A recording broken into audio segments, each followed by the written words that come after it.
Brigham Young had petitioned the U.S. government for protection, but our pleading for help was totally ignored. And that winter and spring, the church was totally driven out of the state of Illinois. And that summer, as the saints were scattered homeless all across the plains of Iowa, during that summer, the Mexican army invaded Texas. Congress declared war on Mexico, and the U.S. Army sent Captain James Allen to the plains of Iowa to recruit a battalion of 500 Mormon volunteers to join the army in the fight with Mexico. And anyway, as Captain Allen went there, he visited some of the little settlements along the way before he got to where Brigham Young was in Council Bluffs. And he explained his orders to the Mormons that he was there to raise an army. And anyway, he was actually met with a little bit of hostility. People didn't understand why the government, who failed to protect us through their constitutional duty, now in their time of need, when we were homeless, were begging for our help. And to make matters worse, Eastern newspapers were printing stories that the Mormons are going out west to start their own country, that we were not loyal to the United States. Well, Brigham Young saw an opportunity to prove once and for all our loyalty to our country. We knew from the Doctrine and Covenants that the Constitution was divinely inspired, in spite of people that didn't really uphold it. And so when Brigham Young told the saints that they should serve their country, 500 men did enlist in the U.S. Army.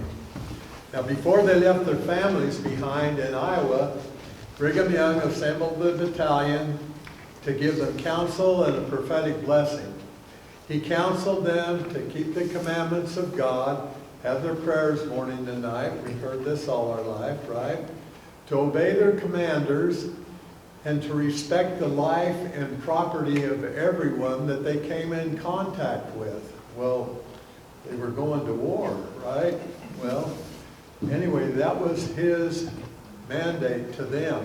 And then he gave them a prophetic blessing that if they were obedient and faithful, they would not have to kill the enemy. That's interesting. I thought that was the object, was to kill the enemy, right? That they would not have to kill the enemy, their lives would be protected, and their deeds would be remembered for 1,000 years. And that's why I'm here tonight, to keep Brigham Young's charge, to remember the Mormon Battalion. And you'll be relieved to know that in only 824 more years, we won't need to talk about it. So, okay.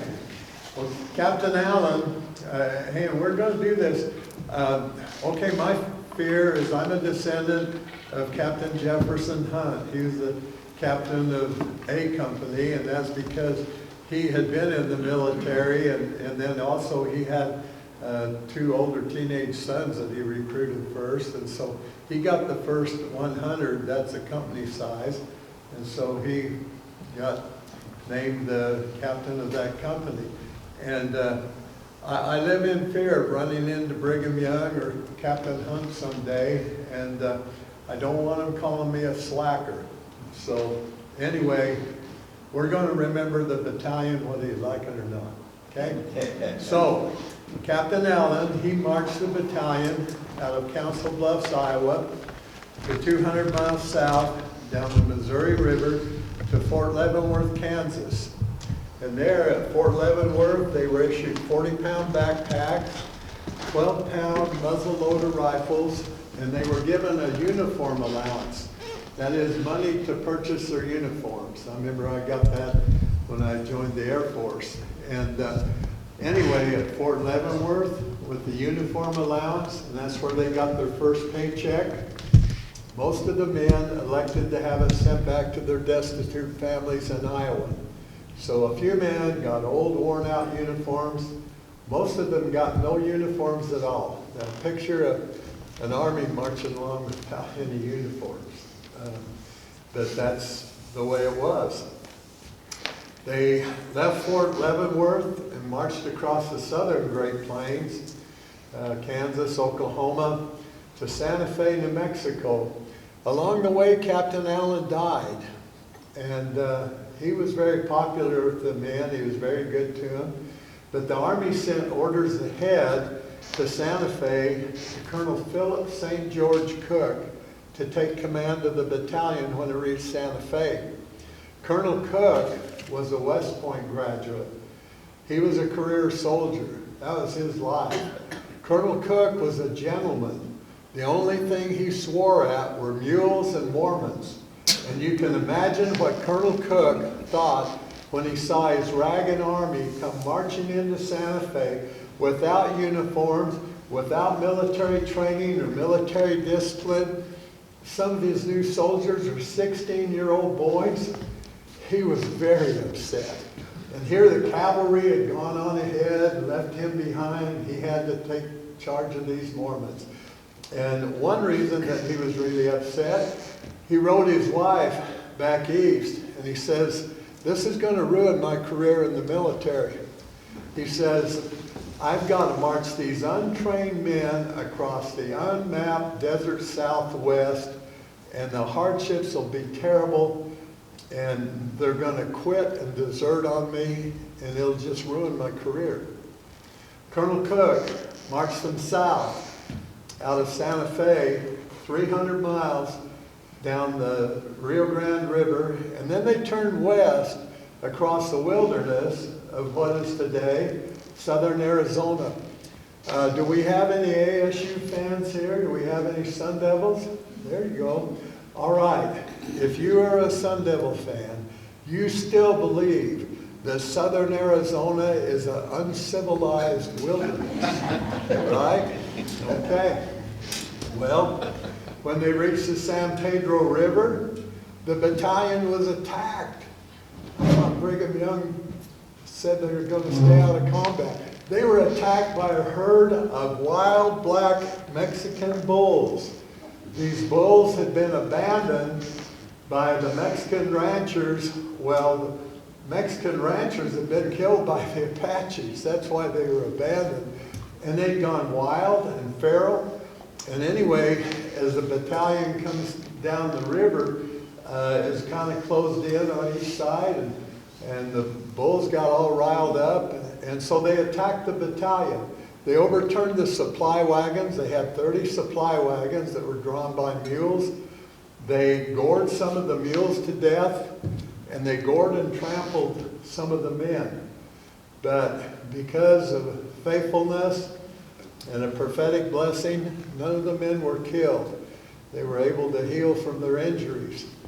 And at that time, the battalion was very low on food. And after the Battle of the Bulls, they had all the beef and jerky they ever wanted to eat. Okay, so, you know, there can be providence in disasters, all right? By the way, this is what we award the Boy Scouts if they camp on the trail and earn their Eagle rank. They get a bull skull neckerchief slide in commemoration of the Battle of the Bulls.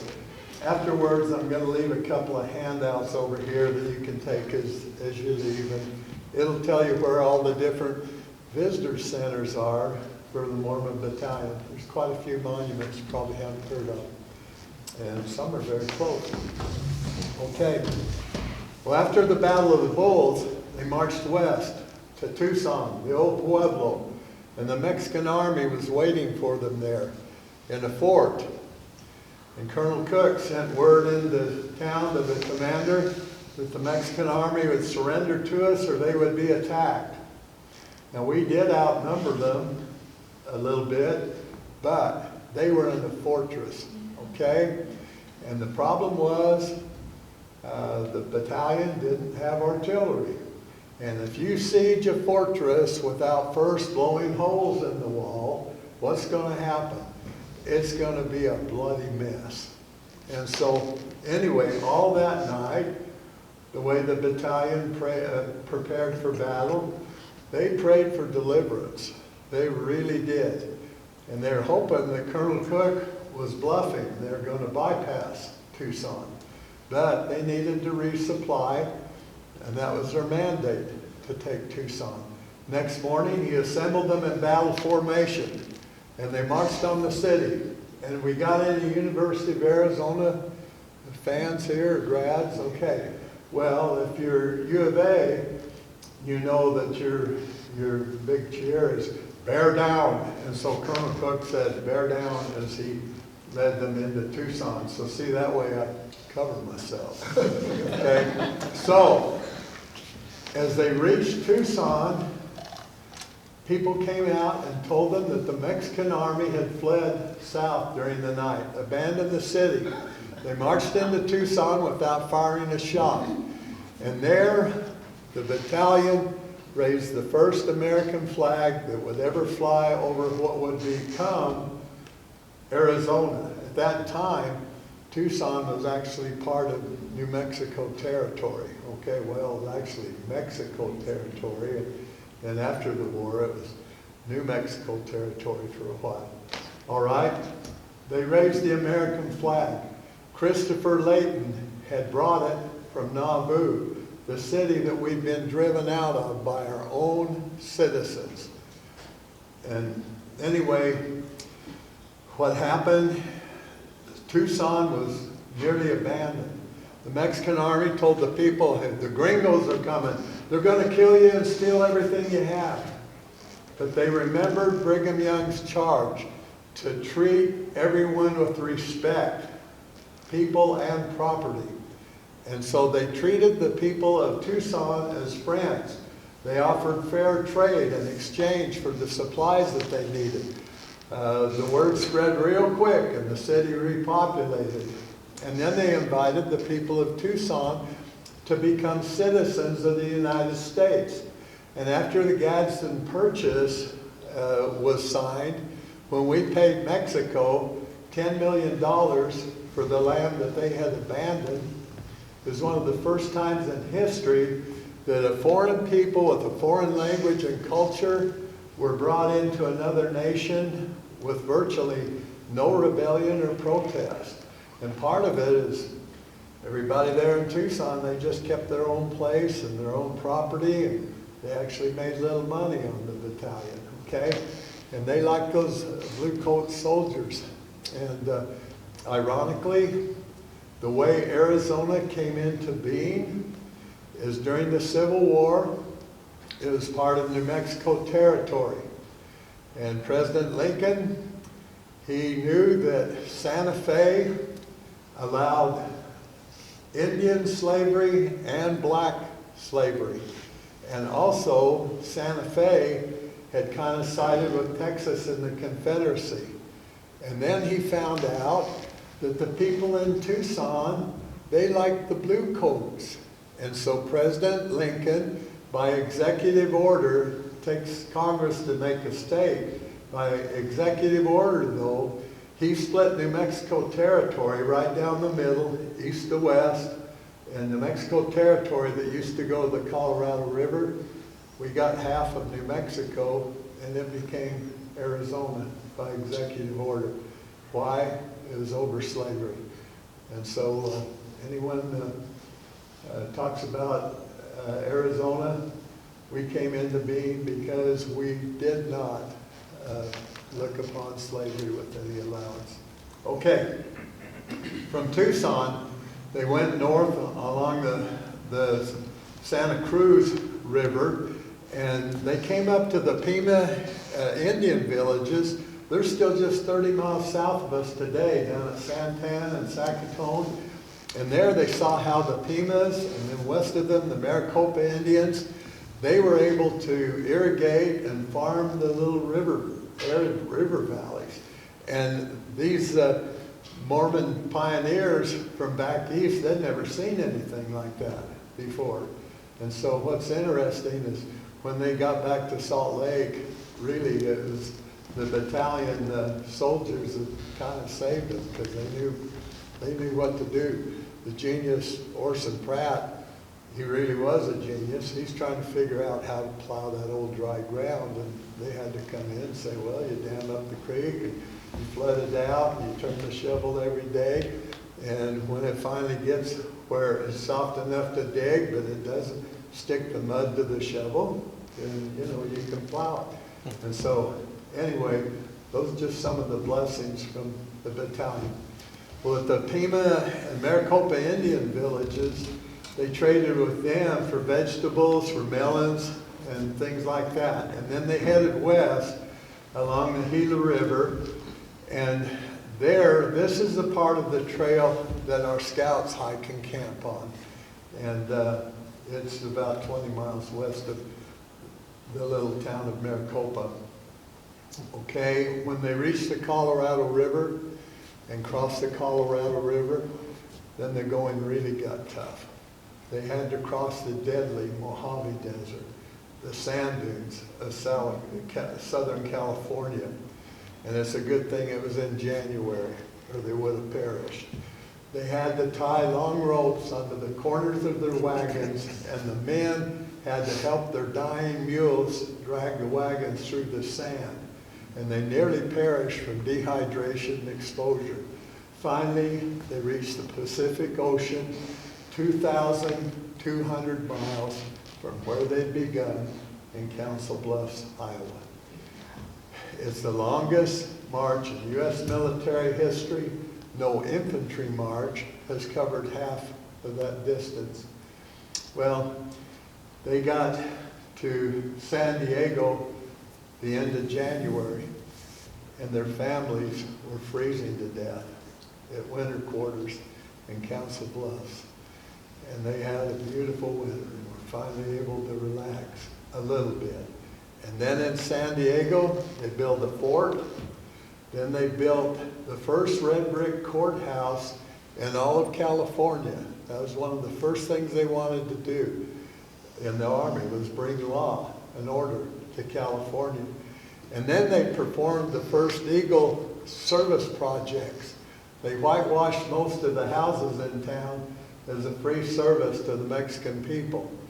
And then later that summer, after a year of enlistment, when they were being discharged from the Army, the people of San Diego invited them to stay, realized they were good neighbors. And so there again, people that had come from a foreign country and culture invited them to stay.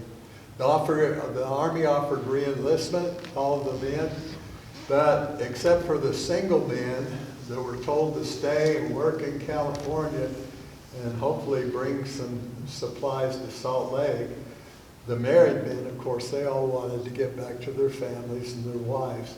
So they traveled at their own time and expense to Utah, and then many of them had to go all the way back to where they'd begun in winter quarters in Council Bluffs. Colonel Cook wrote in his report to the War Department that the Mormon Battalion had built an all-weather road across the desert southwest. This was the only continental road that you could travel year-round. And the only reason you could travel it year-round is they had dug wells that would serve travelers. And so they set up stage stations.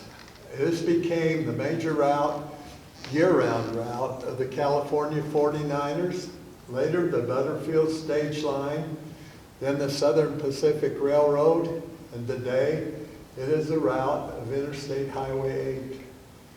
Colonel Cook also wrote in his report that the Mormon Battalion had suffered terrible hardships, and yet none of the men had quit or deserted on him. And the men, as someone would fall out, their brothers would pick them up and get them on a wagon, whatever it took to make it to California. And then as a Union commander, general in the Civil War, Colonel Philip St. George Cook, after a distinguished career, said that the Mormon Battalion, these untrained men, were the most faithful soldiers he'd ever commanded. So this is part of our heritage as members of the church. This is part of our duty to scouting that our Boy Scouts had had, duty to their country.